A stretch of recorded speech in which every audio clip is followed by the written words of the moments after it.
Hi, I'm Frank O'Brien, and welcome again to another edition of the InfoAge Spaceflight Lecture Series. First and foremost, as always, I'm hoping that your family and your friends and everyone you know are all still safe and healthy. Because right now, really, again, that's the most important thing during this pandemic. We're going to be talking about the next mission to Mars, the Perseverance rover.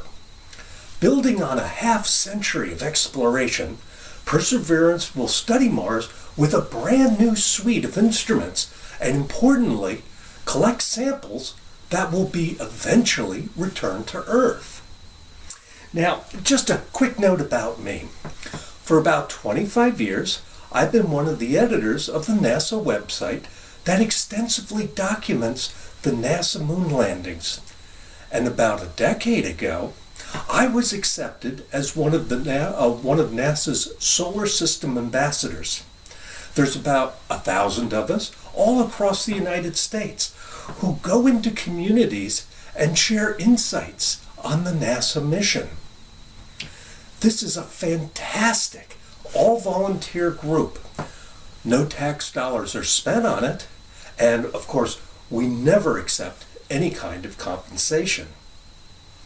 We've been exploring Mars for over 55 years, starting with just flyby missions at the beginning in the early 60s, and following on with orbiters, we expanded our knowledge of the Red Planet.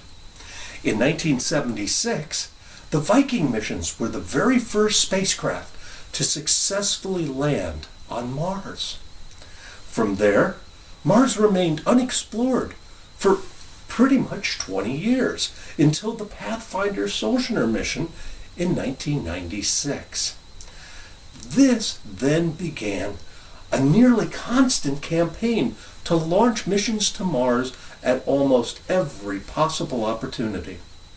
Yes, we did have two very visible failures, but all the other missions were spectacular successes.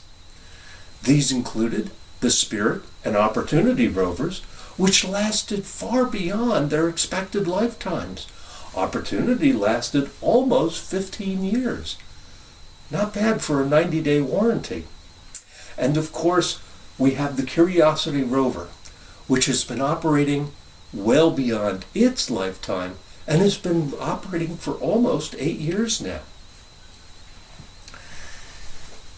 So, we're off.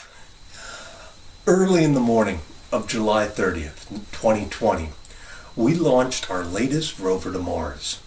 Originally called Mars 2020, it's now christened Perseverance. The project began about 8 years ago, shortly after the Curiosity rover landed on Mars in 2012. Perseverance is a large rover, weighs over a ton, and is about the size of a really small car. Think of a Mini. The mast containing the cameras is at almost 6 feet off the ground, giving a viewpoint that's pretty much the same as an adult standing on the surface. It also has a 7-foot-long robotic arm, which contains instruments to help determine the composition of the rocks, and most importantly, a sampling drill.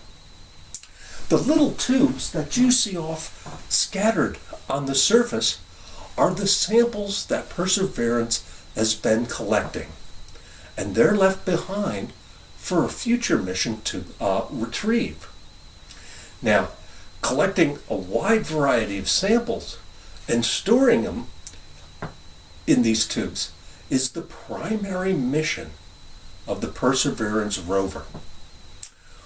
We'll be discussing in detail in just a few minutes how all this is going to be done. Now, we're going to digress a minute to remind everyone that the United States is not alone at Mars. The Europeans have both their Mars Express spacecraft and the Mars Trace Gas Orbiter. And India has their own Mars Orbiter mission. That's been there for the last several years. Now, last July, in addition to Perseverance, both China and the United Arab Emirates launched their missions to Mars. And at the top, we see the Emirates spacecraft called Hope, which is planning to study the Martian atmosphere, focusing on the seasonal weather cycles, dust storms, and the climate. It will also build on NASA's MAVEN mission that was launched in 2013 to help understand why Mars is losing its atmosphere. China's Tianwen-1 combines a Martian orbiter and a lander with a rover. The orbiter will be studying the particles and fields, the electrical characteristics around Mars, and will have a radar that will look down below the surface to explore its structure. The rover will examine the surface and its mineralogy to learn about its composition. As of now, it's scheduled to land at Utopia Planeta, which is just northeast of the Curiosity rover. Both of these missions, as well as Perseverance, are scheduled to arrive at Mars in mid-February of this year. Now, this might make you wonder, why so many missions all at once? Well, for the most efficient flight path to Mars, an opportunity to launch a spacecraft can only occur about every 26 months or so. This is when the Earth and Mars are on the same side of the sun. Now, just like throwing a football to a receiver who's running downfield, you don't aim where he is at that particular moment, but where he will be when the ball reaches him. Here, in our journey of 7 to 8 months, we have to aim our spacecraft to where Mars will be in the future. Now, apologies. I know this is a very, very, very busy chart, and not one that's very, well, frankly, easy to understand. So we're not going to spend any time going into it in any particular detail. But for mission planners, the folk who actually design these flights to Mars, it's an essential tool, and it shows all the trade-offs for when you can launch your mission. These plots show the planners how much energy is needed to reach Mars, the time it'll take for the spacecraft to get there, how fast it will be going once it gets there, and important dates as far as when all of this is possible. All of these are key trade-offs when planning a mission. By choosing the center bullseyes of the plots, you minimize the velocity required to get there. And for a given rocket, this translates directly into how large of a spacecraft you can send. But having chosen that particular characteristic, the velocity, you're now constrained at how long the mission will take and the final velocity at its arrival, which is important if you're landing or just trying to get into orbit around Mars. Most importantly, it also shows the dates when it's possible to launch. If all of those compromises aren't acceptable, well, then it's back to the drawing board to see what changes can be made to the spacecraft or the mission to make it acceptable. Now, understand that these plots are all pretty much the same for any place that you launch on Earth, and regardless of what rockets you use. So, when there's a window for launching a probe to Mars from Cape Canaveral, it pretty much is the same window that would be used for Russia, for China, United Arab Emirates, or whoever is launching. It opens for everyone. Now, if Perseverance looks a lot like the Curiosity rover that we launched years ago. That's intentional.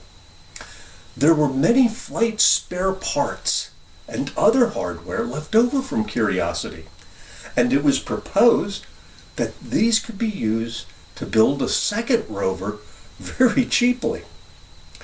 But as always, in the end, there were so many changes and improvements that they wanted the rover to have.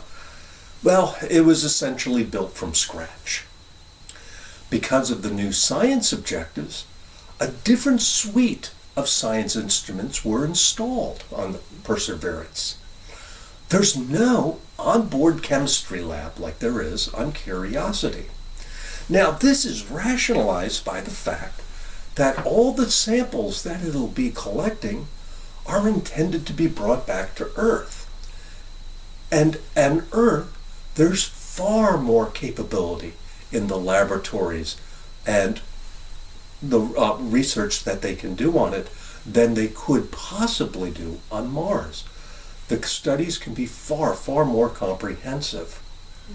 The dramatic landing sequence that we saw used on Curiosity in 2012 will be used again. The key part of it was a component called the Skytrain.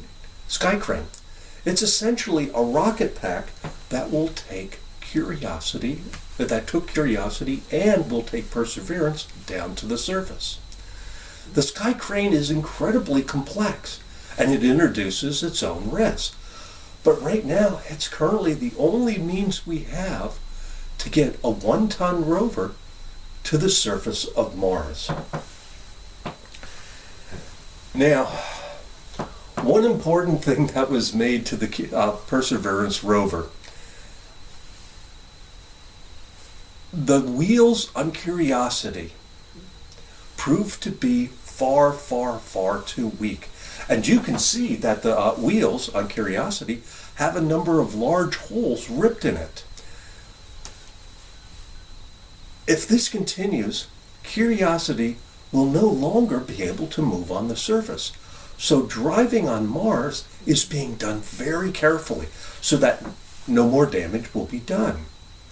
Engineers have designed sturdier and stronger wheels for Perseverance, which should solve the problem, and they should last much, much longer.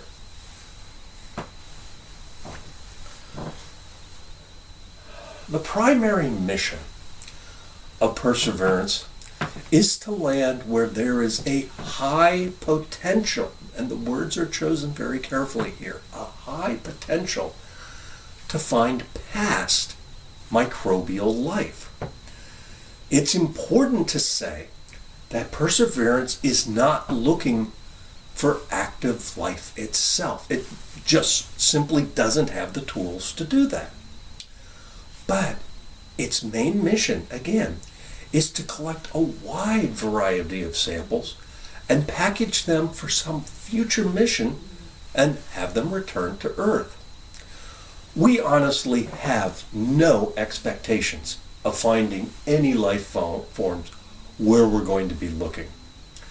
But in the samples we return, they might, emphasis on the word might, contain fossilized remnants of past life, if it ever existed.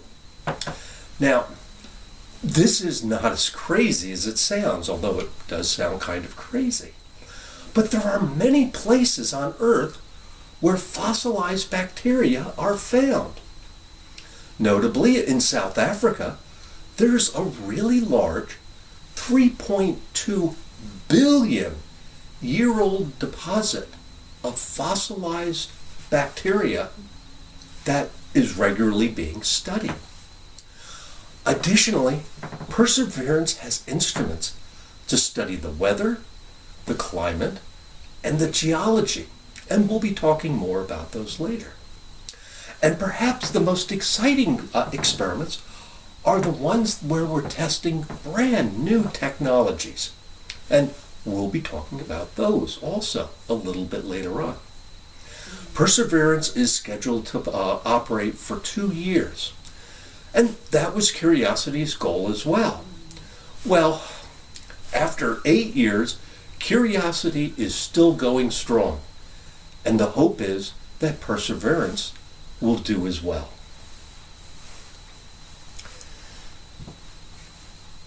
Perseverance is heading toward Jezero Crater in the northern hemisphere of Mars. Orbital surveys done over the last decade show that Jezero was once a large, likely freshwater lake billions and billions of years ago. Here's what an image of what Jezero likely looked like, again, 3 billion years ago, before Mars lost its atmosphere and all the surface water. Flowing into the crater from the right is a large river, which created a very impressive river delta system. Now, on Earth, these conditions are known for their rich microbiological populations.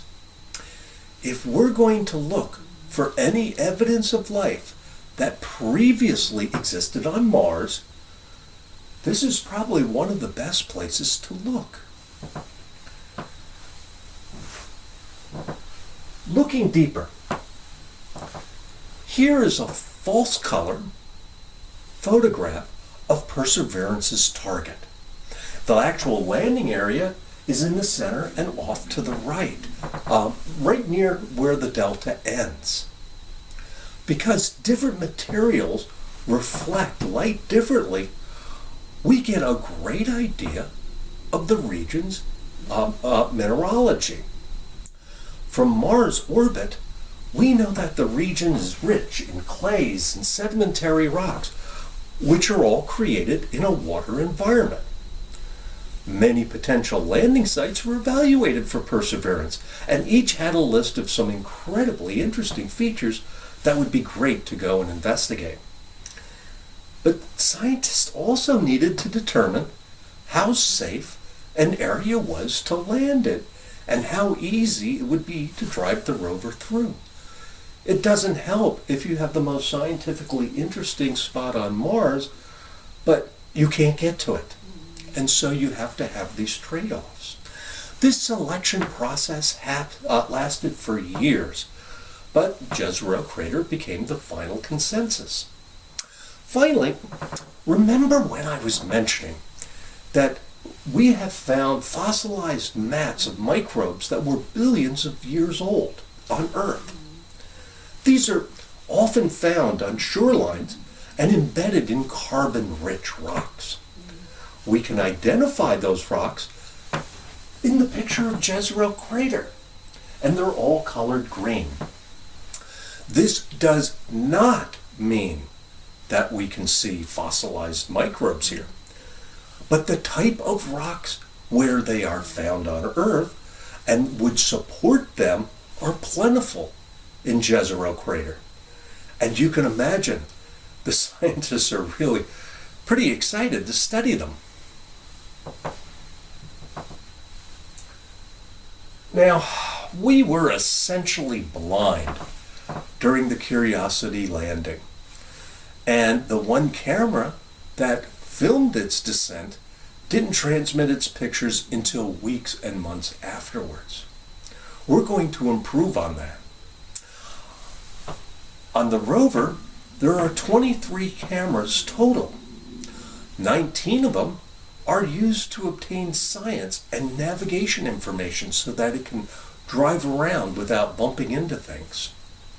The navigation cameras analyze the terrain in front of the rover and build a 3D map of the terrain, which is then used to ensure that there's no hazards or any other kind of problems in the area where the rover is driving.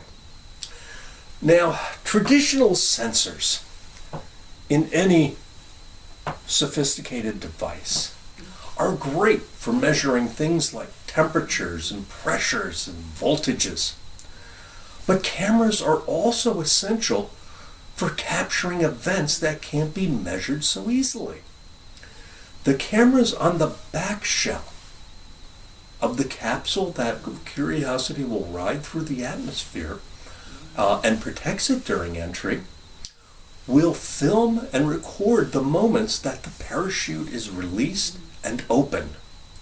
Supersonic parachute design is extraordinarily tough, and post-flight analysis showed that Curiosity's parachute came close to failing. Changes were made for Perseverance, and the camera will record the opening sequence.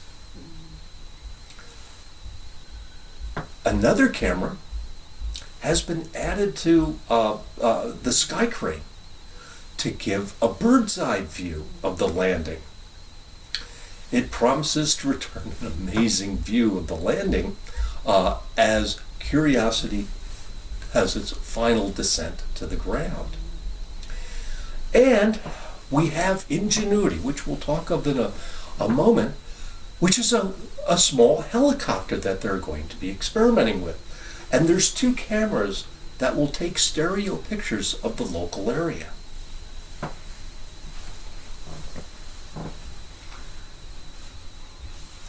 Wow. Now that's a lot of stuff packed into a small volume. If you ever wondered what the interior of the rover looks like and what does it do with all of that space, you can see every square inch is filled with instruments, computers, and wiring. It really is a miracle of modern engineering.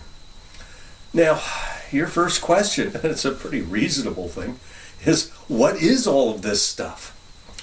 Okay, but first, let's talk about the science instruments which you're going to find in here that are already loaded on Perseverance. Now, once again, the main mission of Perseverance is to collect samples and prepare them for eventual return to Earth.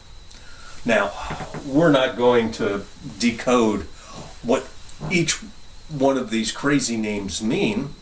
You know, often they're useful only to experimenters and they don't really shed much light on what the instruments are for us mere mortals. But starting on the robotic arm, we have 2 instruments that determine the composition of the rocks, which is important to know if when we collect a sample, whether it should be kept, thrown away, or maybe there's some other more interesting sample that we should be having. Pixel will take an X-ray of the sample and can tell us the proportions of the different elements within it. It can't tell us how those elements are arranged into various minerals or compounds, but this is a great first start. Sherlock complements Pixel and will be looking for organic materials. Now, understand all life as we know it depends on carbon. And if Sherlock finds some, that would be a sample that scientists would really want to look at in more detail and possibly cache it for later return to Earth. Supercam, up on the mast, also flew on Curiosity and uses a brief, high-power laser pulse to vaporize rocks from a difference. Yeah, it has a laser cannon. The camera records the spectrum of the vaporized rock, giving its chemical composition. Down below we have RIMFAX, which is a subsurface radar and can penetrate up to 10 meters down. It'll be able to detect ice, water, or salty brines, which are suspected, but we just don't know. Finally, we have MOXIE. And this is a technology demonstration. This is not part of Perseverance's primary mission, but it's an experiment to manufacture oxygen out of the carbon dioxide atmosphere. If this can be done, it will be a great leap in our ability to put humans on Mars.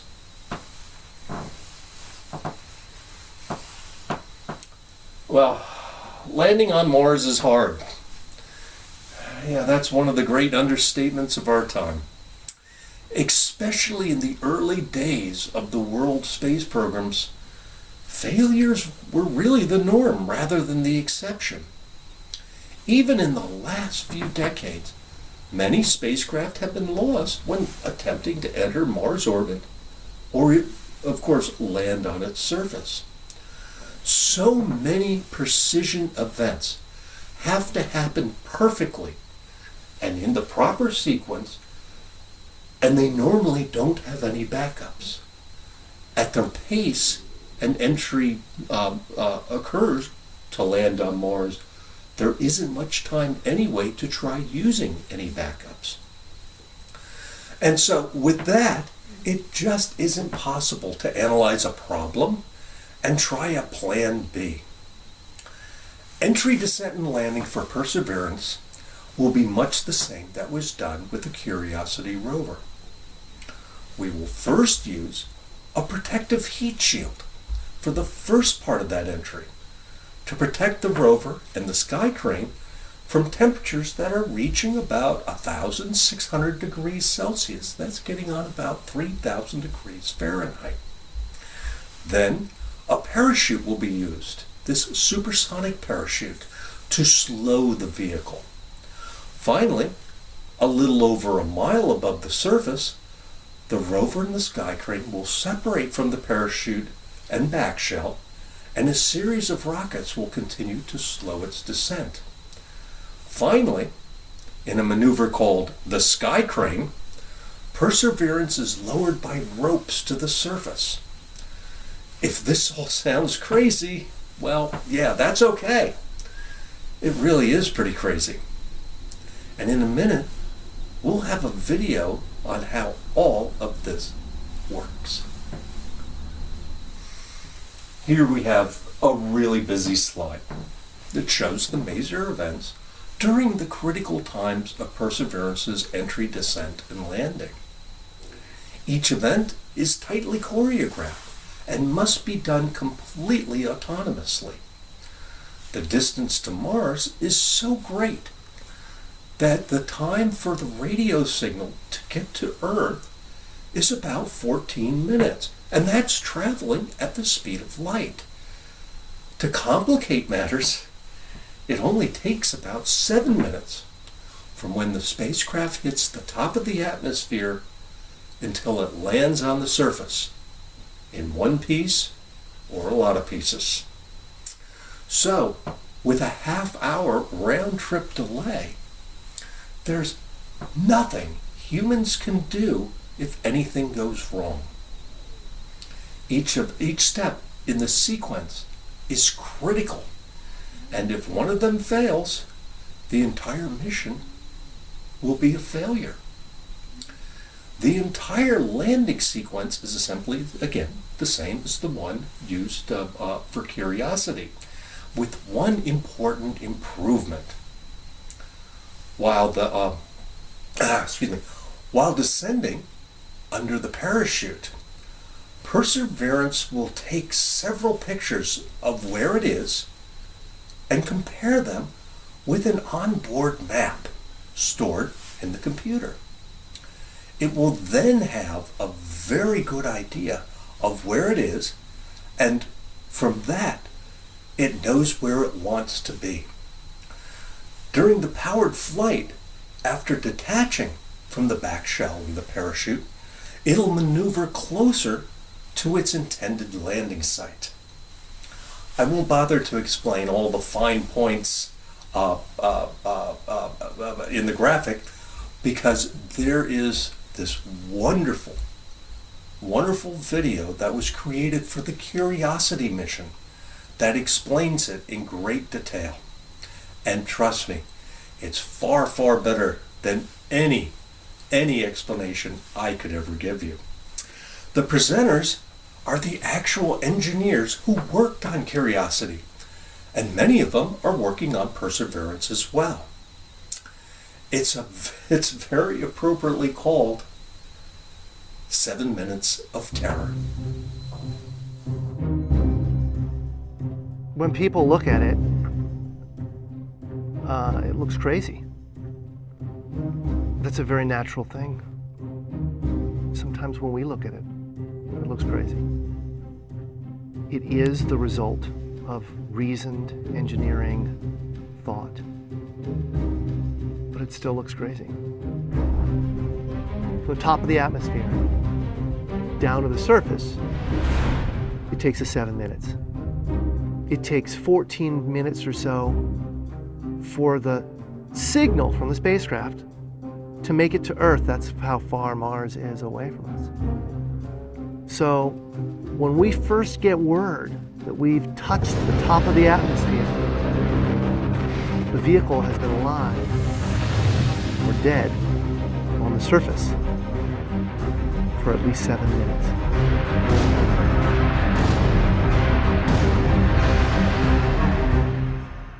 Entry, descent, and landing, also known as EDL, is referred to as the 7 minutes of terror because we've got literally 7 minutes to get from the top of the atmosphere to the surface of Mars, going from 13,000 miles an hour to 0 in perfect sequence, perfect choreography, perfect timing, and the computer has to do it all by itself with no help from the ground. If any one thing doesn't work just right, it's game over.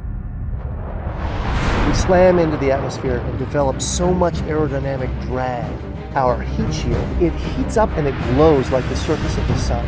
1,600 degrees.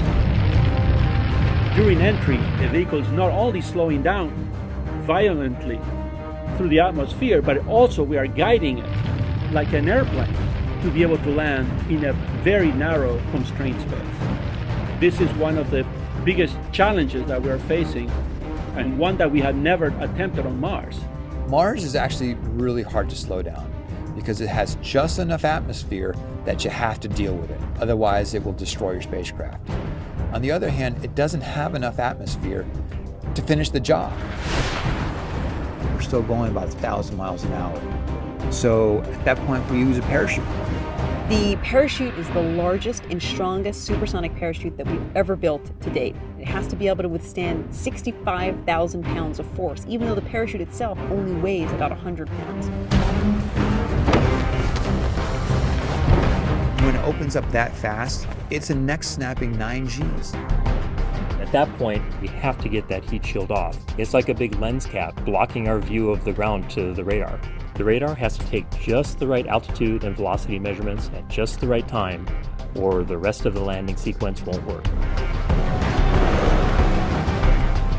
This big, huge parachute that we've got, it'll only slow us down to about 200 miles an hour. And that's not slow enough to land. So we have no choice, but we've got to cut it off and then come down in rockets. Once we turn those rocket motors on, if we don't do something, we're just going to smack right back into the parachute. So the first thing we do is make this really radical divert maneuver. We fly off to the side.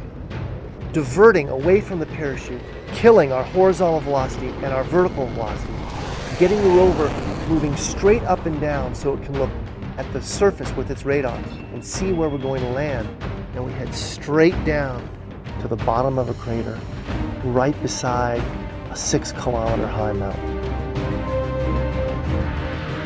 We can't get those rocket engines too close to the ground, because if we were to descend propulsively with our engines all the way to the ground, we would essentially create this massive dust cloud. That dust cloud could then go and land on the rover. It could damage mechanisms and it could damage instruments. So the way we solve that problem is by using the sky crane maneuver. 20 meters above the surface, we have to lower the rover below us on a tether that's 21 feet long, and then gently deposit it on its wheels on the surface. As the rover touches down and is now on the ground, the descent stage is in a collision course with the rover. We must cut the bridle immediately and fly the descent stage to a safe distance from the rover.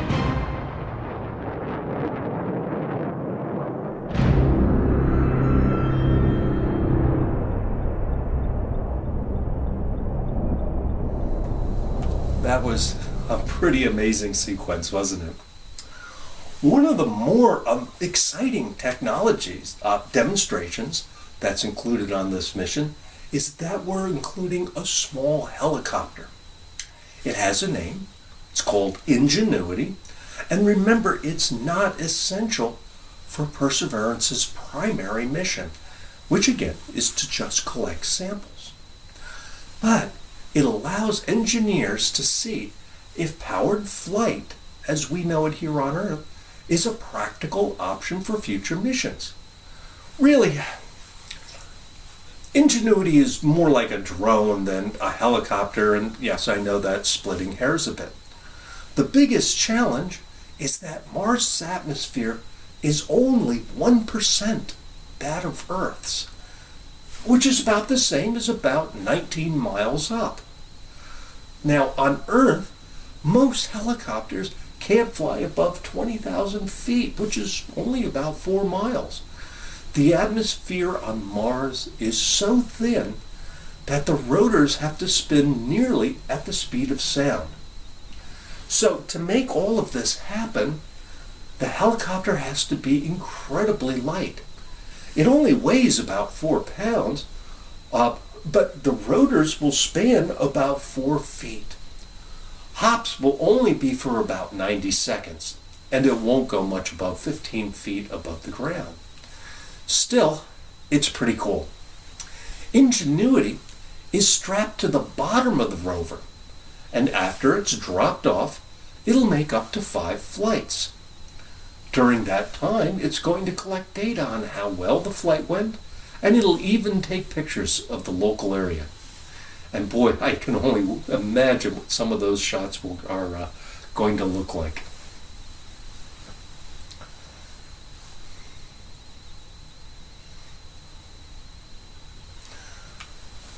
This is the most important task for Perseverance when it gets to Mars. We're going to be gathering and documenting a large number of rock samples that will be sealed and left on the surface. Right now, we don't have any firm plans to fly missions to retrieve those samples, but the expectations are, and current planning is focused on this, that the Europeans will build a spacecraft to land, collect the samples, and then launch it back into orbit around Mars. Later, we expect that the United States will fly a mission to enter Mars orbit, retrieve the samples, and return them to Earth. This entire effort will probably take at least 10 years. For these samples, we won't be collecting simply shovelfuls of dirt and rocks and sand and throwing them into a bag. There are 43 of these sample tubes, and many will contain an exhaustively documented sample. 7 of the tubes will remain empty and sealed since launch to provide a control for the samples being returned. The sample tubes themselves aren't particularly large. They're only maybe the size of your finger, about 1/2 inch by about 2.5 inches. So the size of the rock sample that it'll contain is about the size of a stick of blackboard chalk, if anyone remembers blackboards. As you might expect, these sample tubes will be completely sealed to prevent any kind of contamination from occurring. To give you an idea of the complexity of this operation, here's going to be a quick video showing the process of collecting and processing each one of the samples.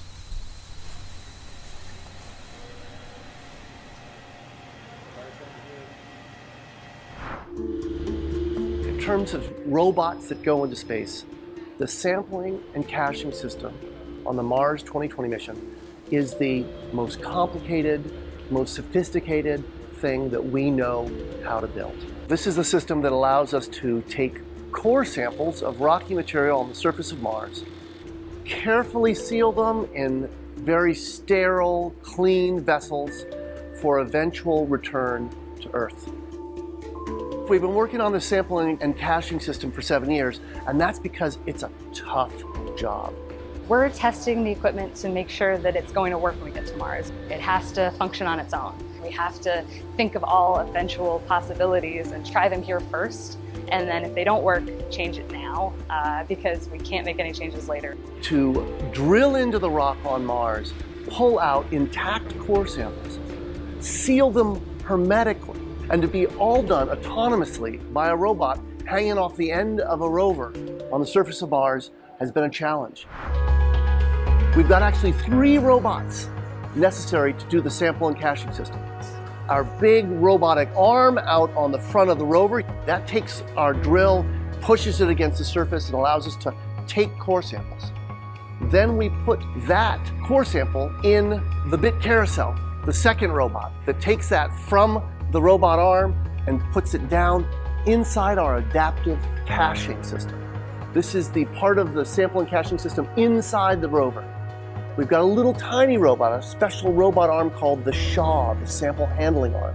It takes the samples out of the bit carousel and moves them through volume assessment, image taking, and eventually to sealing, and then replaces the cylinder containing the sample in a storage spot, all on its own in the matter of a few hours.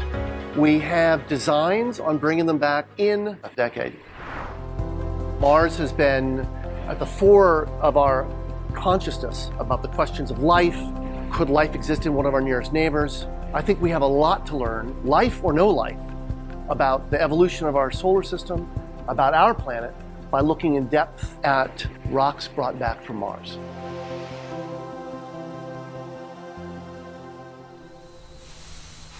Now, of course, if landing on Mars is hard, getting samples back from Mars is going to be even harder.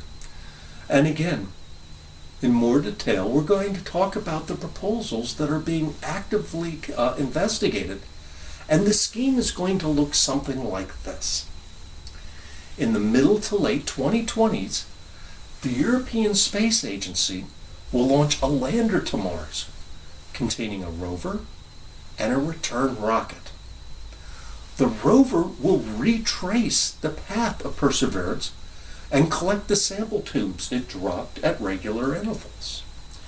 It'll place them in a special container and then drive back and return it to the lander. Now, it's likely that this collection process is probably going to take a year, maybe more. Once back at the lander, it places samples into a return rocket, which then is raised and launches its precious payload into Mars orbit. From here, it will wait for a spacecraft launched by the United States, where it will rendezvous, dock, and transfer the samples. Finally, the American spacecraft departs from Mars orbit and heads back to Earth. If this seems like a project that's incredibly complex and expensive, well, yes it is. The complexity is driven largely by weight. The European lander, rover, and rocket are likely going to weigh a few tons, far, far larger than what Perseverance was. This in turn will require a far larger rocket to send it to Mars in the first place. And because the samples it carries are priceless, a huge investment will be made in testing and verification and validation of all the systems to make certain that a stupid small problem doesn't wreck the mission. The time frame when the first samples are going to arrive back on Earth, well, that's really difficult to guess. But it's likely it's going to be in the mid-2030s at the earliest.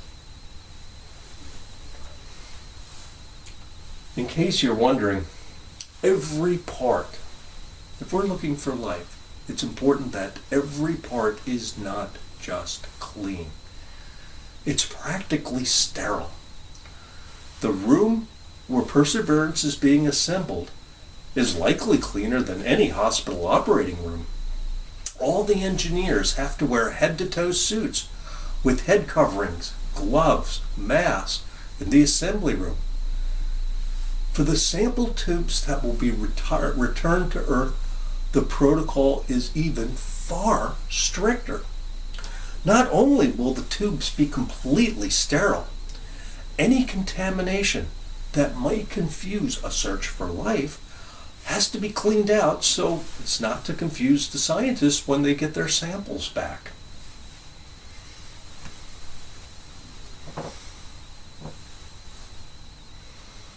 Now, to the question that everyone asks about Mars, is there life there?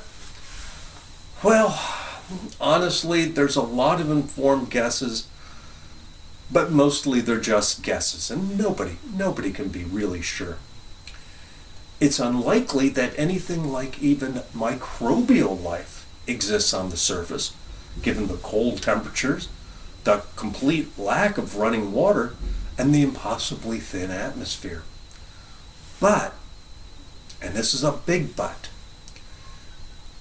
it's possible life might exist deep under the surface. Now again, we have countless examples on Earth of complex life forms thriving in the extreme environments all over the Earth. So it's impossible to say that any chance of life on Mars is absolutely ruled out. But for what we're doing right now, the best possibility would be if we found fossilized microbial life in those rocks. Now again, while this sounds like bad science fiction, there are several sites on Earth where we find such fossils that are billions of years old. So this idea can't be completely discounted. Now, to be clear, we're talking about life as we know it. Quote, quote. I don't even want to consider or even imagine what life that we can't imagine would look like.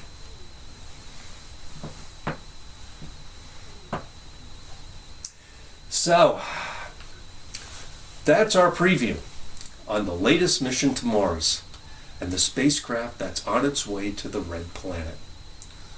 Perseverance will be landing on Thursday, February 18th, 2021, at about 3:30 in the afternoon Eastern Time. All those events, as you can imagine, are going to be carried live on NASA TV, which you can stream from nasa.gov. Coverage is going to be starting at about 2:15 Eastern Time in the afternoon. I hope you're going to be watching. Next month, we're going to be talking about another amazing mission called OSIRIS-REx. This spacecraft traveled over 2 years from Earth to the asteroid Bennu. After 2 years of orbiting it and studying its surface, it descended and actually grabbed a big sample to bring back to Earth. Watch for this talk at the end of February. Until then, please stay safe and healthy.